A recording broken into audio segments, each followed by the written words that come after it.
قال النبی صلی اللہ علیہ وسلم. د سیرت پروګرام دی سبق به وایو خان تاسو بس د کوي زه به درته سبق وایم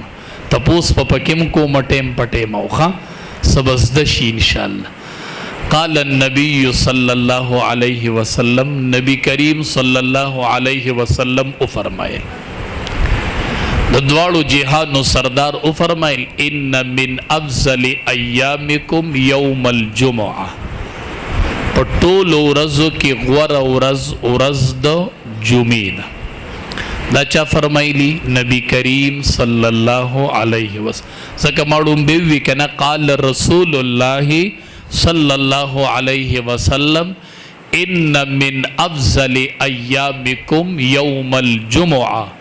پټول ورځو کې غوره ورځ د جمعې ده. دا خبرم ذهن ته پرېوتله. او پټولو منځونه کې غوره منځ کم یو دی ورځو کې خو ورځ د جمعې غوره شوله خو ټولو منځونه کې غوره منځ کم یو دی چې بیا درنه ګډوډېږي نه کنه کم منځ غوره دی ټولو منځونه کې ټولو منځونه کې غوره منځ هغه د جمعې د سحر منځ چې کله با جماعت ادا شي چې د جمعې سحر منځ او هغه ته د جمع سره وکړي د دې نه بل غوره منځ نشته دی. نو موږ اکثر د جمعې په ورځ د جمعې د سحر منځ پرېږدو او په 10-11 بجې باندې د جمعې دپاره تیاری شروع کو جماعت ته روان یو. خیال هم یې که نه هغه غوره منځ چې دی هغه د جمعې د سحرو هغه د ننني سحرو خو چې کله هغه با جماعت ادا شي چا نن د جمعې مونځ د سحر مونځ د سحر مونځ د جمعې نه د سحر مونځ نن چا با جماعت کړی دی با جماعت چې د جمع مونځ کړی شکر دی الحمدلله. دا په ټولو منځونه کې غوره مونځ دی. دا به نه یې روئ ښه نو ټولو منځونو کې غوره منځ د جمعې د سحر منځ چې با جماعت ادا شي ټولو ورځو کې غوره ورځ د جمعې ورځ ده. دا ولې غوره ده؟ نبی کریم صلی الله علیه وسلم صحابه کرامو تو فرمایل فیه خلق آدم په دې کې آدم علیه السلام څه شوی دی؟ پیدا شوی دی. وفیه قبض او په دې کې آدم علیه السلام څه شوی دی؟ وفات شوی دی. ورځ خو اوس ختمه شو د جمعې چې ماښام اذان شوی ختمه شوې ده خو بیا خو را روانه ده که نه. نو فیه خلق آدم په دې کې آدم علیه السلام پیدا شوی دی. وفیه قبض او په دې کې آدم علیه السلام وفات شوی دی. پیدا شویم دی وفات شویم دی. وفیه النفخة وفیه الصاعقة. نو آدم علیہ السلام پیدام شو وفات شو په دې ورځ به شپېلۍ موال شي شپېلۍ چې وی نو دا به ورځ د جمعې دا یاد ساته دا به ورځ د جمعې چې شپېلۍ وی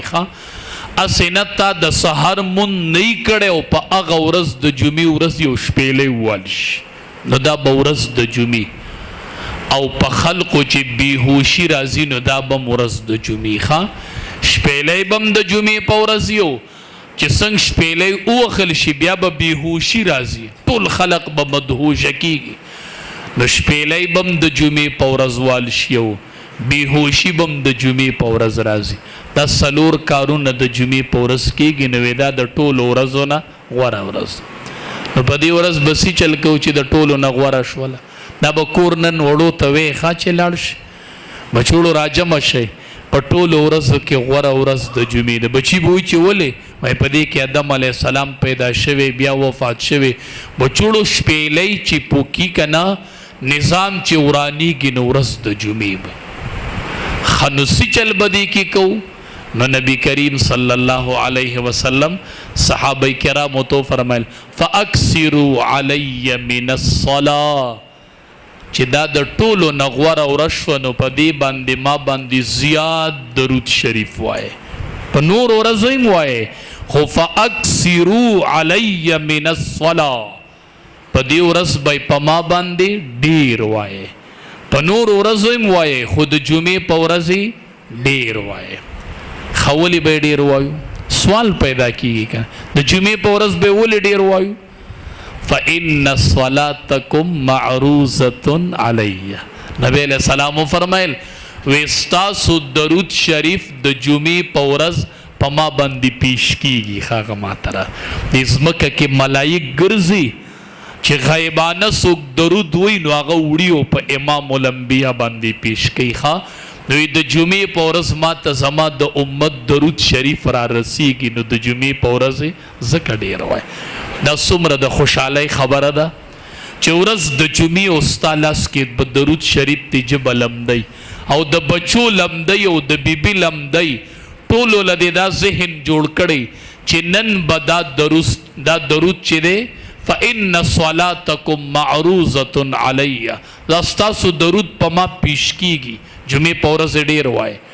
دا ما ته ملائک راوړي نو وای زمونږ درود شریف په هلته پیش کیږي نن ذهن ته به سوال پیدا شي دې سره چې زمونږ دا درود شریف پیش کیږي نو نبی کریم صلی الله علیه وسلم خو ډیر موده مخکې وفات شوی دی د دنیا نه تللی دی ډیرو خلقو به کې ذهن ته دا سوال راځي که نه مونږ وایو سړی وفات شي نو د هغه وجود خو ختم شي نو نبی کریم صلی الله علیه وسلم خو ډیره موده مخکې وفات شوی نو وجود مبارک به روغي چې مونږ په درود وایو او په هغه پیش کیږي دا تپوس یو صحابی کړه او د نبی کریم صلی الله علیه وسلم نبی کریم صلی الله علیه وسلم ورته فرمایل ان الله حرم علی الارض اجساد الانبیاء اے صحابی یوازې زمانہ د 1,40,000 کم و بیش انبیاء وجودونه الله پزمکه حرام کړی دي خدای تزمکه وینس نشي ویلې ښا دا مستا وجود نه دی ښا دا الله پزمکه حرام کړی دي د پیغمبر وجود تزمکه سنشي ویلې وینس نشي ویلې وی په ما درود وای ستاسو درود په ما باندې پیش کیږي بچو ته دا سبق خایې ښا بچو ته د جمعې د ورځې سبق خایې بچوړو سبا د جمعې سحر د ټول به مانځله پاسئ ځکه دا سبانې مونځ چې په جمع سره وشي د دې نه بل غوره مونځ نشته ښه بچوړو ورځ د جمعې ده شابه درود وایې نن به زمونږ درود پیش کیږي په امام الانبیا باندې نو درود شریف په وایو او د جمعې په ورځ به ډیر وایو انشاءالله داسې به کوو که نه بچو ته به دا سبق ښیو ښه بچو ته به دا سبق ښیو صحابه کرام په نبی کریم صلی الله علیه وسلم باندې ډیر مین هغه اره ادا محفوظ کړی ده نن مونږ ته پته نشته ده که د بچی نه د نبی علیہ السلام د پلار تپوس کو نو ول نوم نه ورسي بس سیرت او صورت خو ډیره لري خبره ده او چې بچو باندې درود شریف وای جمعې په ورځ نو لنډ درود شریف ورته ښیې ځکه دا اوږد خو ماشومان ویلی نشي بچو ته وایه وصلی الله علی النبی الامی بچیا دا لنډ درود وایه شابه ډیر شي پیري ووایه